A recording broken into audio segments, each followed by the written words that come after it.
Hello everyone and welcome back to the next installment of our 10.2 raid guides, proudly presented by Kingston FURY. This is Crazy Puck from Method, and today we'll show you how to defeat Fyrakk in heroic Amirdrassil. Fyrakk is a 3-phase fight with an intermission between phases 1 and 2. Throughout the entire fight, the boss is trying to both kill you and destroy Amirdrassil with fire. Several mechanics throughout the fight affect Amirdrassil, which has a health bar in some of the latter phases of the fight. If Amirdrassil's health hits 0, or is otherwise killed in other phases, you lose. This is a pretty intense fight, but another shorter end boss, and is about 8 minutes on heroic. There's a lot going on, so we're going to break this video down on a phase by phase basis. In phase 1, the boss is in his visage form, trying to kill you with his Lego axe. When the boss casts Firestorm, he'll put circles around several players. This is a private aura debuff, so no weak auras here, but the circles honestly are pretty obvious. After a few seconds, they explode, dealing mild damage to anyone hit, and leaving behind a puddle of fire goop called Raging Flames. Standing in the fire puddle deals moderate damage every second, so don't stand in it. You'll also have a red swirly spawn, which deals heavy damage to anyone in it, and leaves behind another slightly bigger Raging Flames puddle. Throughout phase 1, if any of these Raging Flames touch any of the green roots on the platform, Amirdrassil is set ablaze, lighting it on fire, and wiping you. Fyrakk also periodically casts Wildfire, creating basically a line of swirlies that explode and then turn into more puddles of Raging Flames. The first cast of this is basically on the pole and covers the entire entrance area of the room. Each subsequent cast puts the swirlies in front of the existing Raging Flames, slowly filling the room. You'll need to drop the circles from Firestorm near these existing Raging Flames as well, to conserve space and prevent the flames from ever reaching the roots of Amirdrassil. Aside from the Raging Flame puddles, there's a few other things to deal with.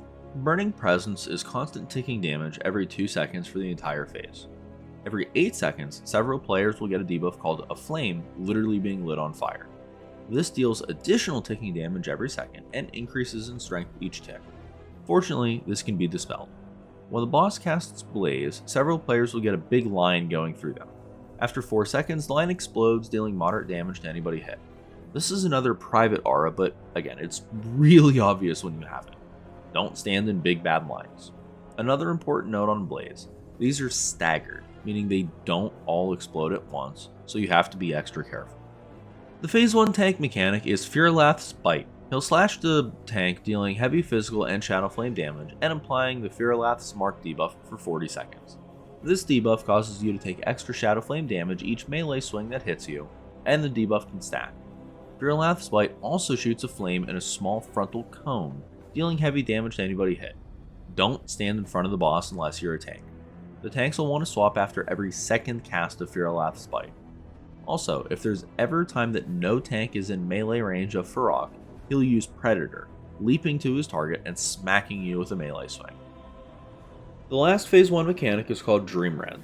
The boss slams his weapon into the floor, dealing moderate raid-wide damage. This will create a circle around itself and pull players into it. This also deals ticking damage every second for 8 seconds.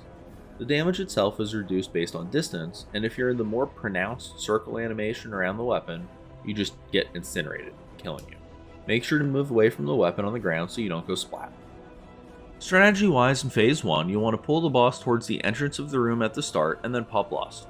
The boss will toss Raging Flames at the entire entrance side edge of the platform. He'll then use Fyrakk's Bite on the tank about 10 seconds in, so make sure you position him quickly and face him away from the raid. When he casts Firestorm, the affected players should stand directly next to the existing Raging Flames. Don't get hit by any of the swirlies during this. Firestorm's then followed by Wildfire, so make sure the boss is staying near that existing Raging Flames so the new line of puddles is right next to the old ones. After that, you'll get your first Blaze. Don't get hit by anybody else's line. If you are one of the people targeted, you actually should try not to move and let the rest of the raid adjust around you. If you're moving with the line, it becomes really hard to predict where you're going and makes it way more likely you accidentally nuke someone with it.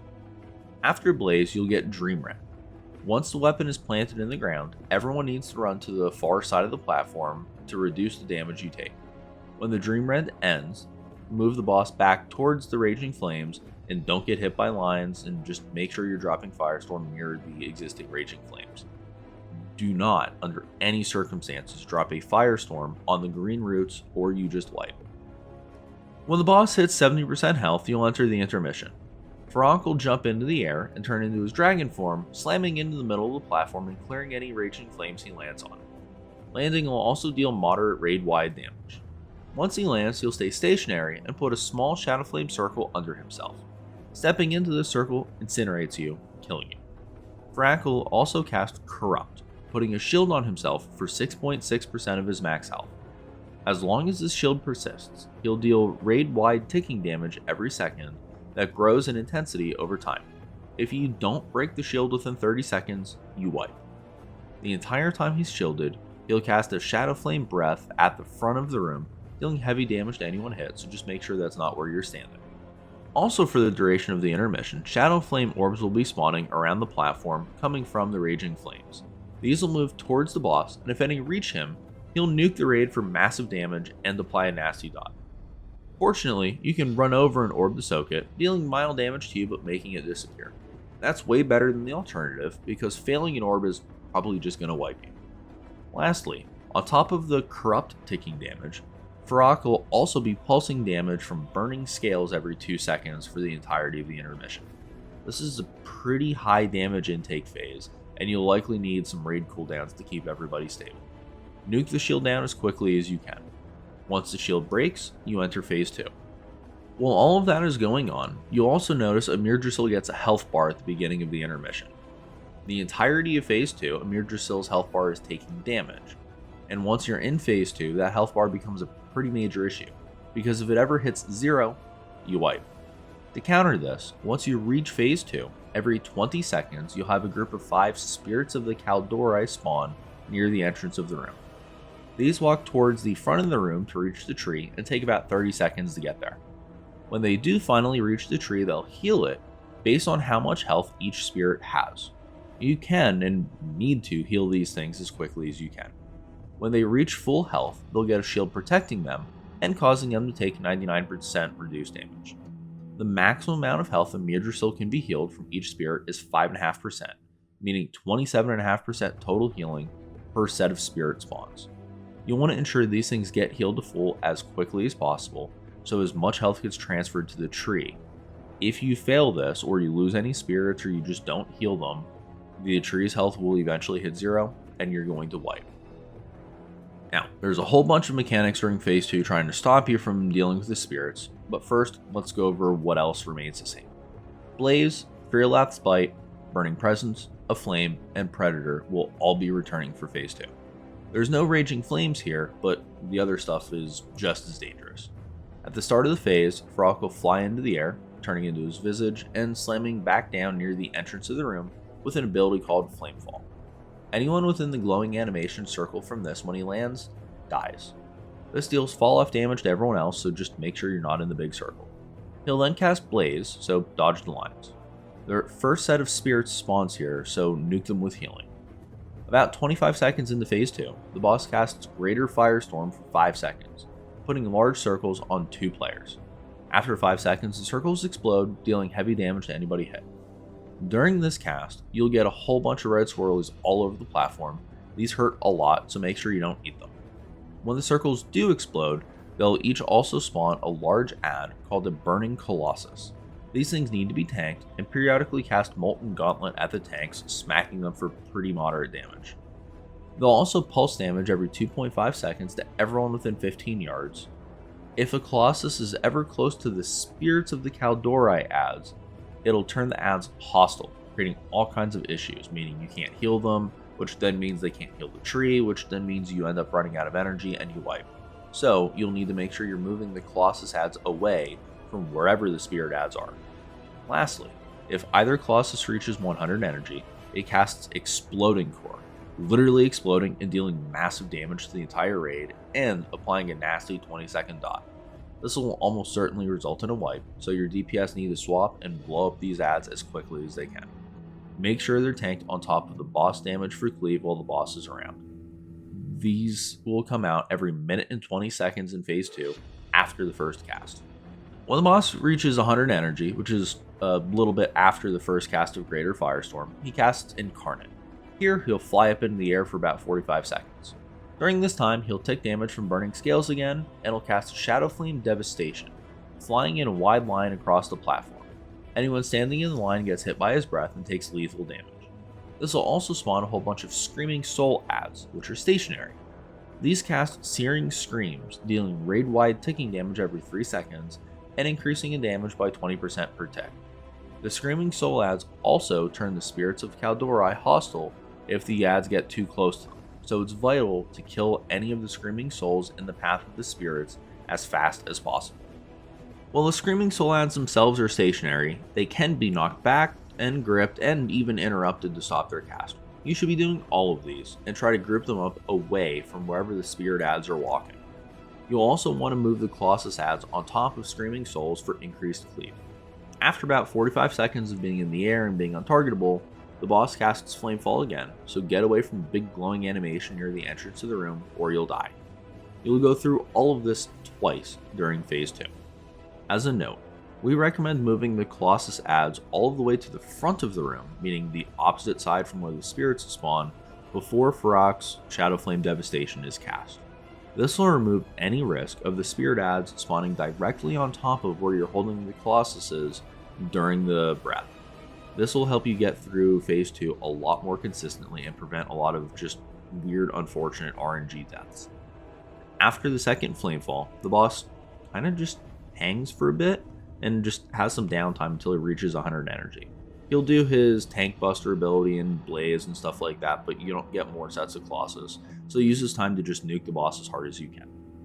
Once he does reach 100 energy for that third time, he'll cast Incarnate again, turning into his dragon form, flying up and then slamming back down in the middle of the platform, starting Phase 3. Here, Amirdrassil's health bar will disappear, but there's a handful of other things to worry about. Blaze and Burning Scales return for Phase 3, same lines and same ticking damage. Shadow Flame Breath is also back, this time as a periodic cast at a random player. Make sure to move out of the way. The tanks get a new mechanic to deal with here, called Infernal Maw. The boss will bite the tank, dealing 2.4 million physical damage and applying a Shadow Flame dot that stacks. You'll need to use cooldowns to survive this, and tanks will want to swap after every second cast. There's also some new things to deal with here. Let's start with the easy one first. Eternal Firestorm periodically puts private aura circles on a few random players. After a few seconds, the circles explode, dealing moderate damage. This will spawn large fire tornadoes that move around the platform a bit, dealing heavy damage to anybody they touch. Players targeted by Firestorm need to move all of the way to the edges of the platform so the tornadoes stay really far away. You'll have a regular stream of small swirlies around the platform during this too, so just don't get hit. Alright, now for the complicated stuff. Early in Phase 3, 5 seeds of Amirdrassil will spawn in set locations. Running into a seed makes you pick it up and gives you an extra action button to then drop the seed back on the ground. If any seed gets hit by any ability during Phase 3, whether the seed's on the ground or is being carried by a player, it'll ignite, dealing massive raid-wide damage and wiping the raid. Because of this, you'll need 5 reliable mechanical players to grab the seeds. While holding a seed, you absolutely cannot get hit by anything that's avoidable or it'll wipe the raid, period. If you're holding a seed and get targeted by Blaze or Eternal Firestorm, you'll need to click your extra action button to drop the seed before dealing with the mechanic. Then, you can either go pick the seed back up or communicate with someone else and have them pick up the seed for you to hold it for a bit. The last mechanic in Phase 3 is called Apocalypse Roar, which is cast at 100 energy. This is a 5-second cast, and when it completes, it'll do 1.3 million Shadow Flame damage to the raid, knock everyone back, and apply a 12-second dot. This will happen every 41 seconds roughly, which is kind of a problem because that's a pretty substantial amount of damage. Fortunately, the seeds come in handy here. As the boss starts casting the roar, all players holding a seed have their extra action button changed into a new ability called Bloom. Pressing this causes your seed to plant itself into the floor, making a small green flower circle. Standing inside the flower circle reduces damage taken from the roar substantially, making it livable. However, after being planted, that seed will then disappear from the fight, meaning you must kill the boss before the 6th roar goes out. As for Phase 3 strategy goes, pretty much everything outside of seeds is straightforward. As we said before, you'll want to have your 5 best mechanical players grabbing the seeds. You'll need really good communication throughout all of Phase 3, as anytime a seed carrier is targeted by an ability, they'll need to drop their seed. Now, it's fine leaving the seed on the ground for a little while, but remember, nothing can hit it. So if a seed carrier is targeted by, say, the Eternal Firestorm, drops the seed and has to run away, and then, say, a blaze line is pointed at the seed on the ground, someone else is going to need to grab that seed or you're going to wipe. Communication is absolutely crucial. Failing seeds will be a pretty common cause of wipes in Phase 3, so the more vocal your team is about keeping them controlled, the better. Aside from the seeds, like we said, everything else is pretty straightforward. Anyone affected by Eternal Firestorm needs to run to the edge. If you drop these far enough from the raid, the tornadoes don't really make it back to where everyone else is, helping negate them. If any tornadoes do end up in the group, make sure no one eats them to the face, they hurt a lot. You also want to make sure you're dodging the small swirlies and you handle Blaze properly. When the boss casts Shadow Flame Breath, move out of the way. For the Apocalypse Roar, pre-assign the seed activation order. Use 1 seed per cast and pop a healing cooldown as well to keep everyone stable. New card and kill the boss before you run out of seeds or something explodes and you all die. If you enjoyed this guide, remember to like it and make sure you're subscribed to the channel to catch all of our previews, guides, kill videos, and more. A big thank you again to Kingston FURY for making guides like these possible. From everyone here at Method, have a great day and we'll see you next time.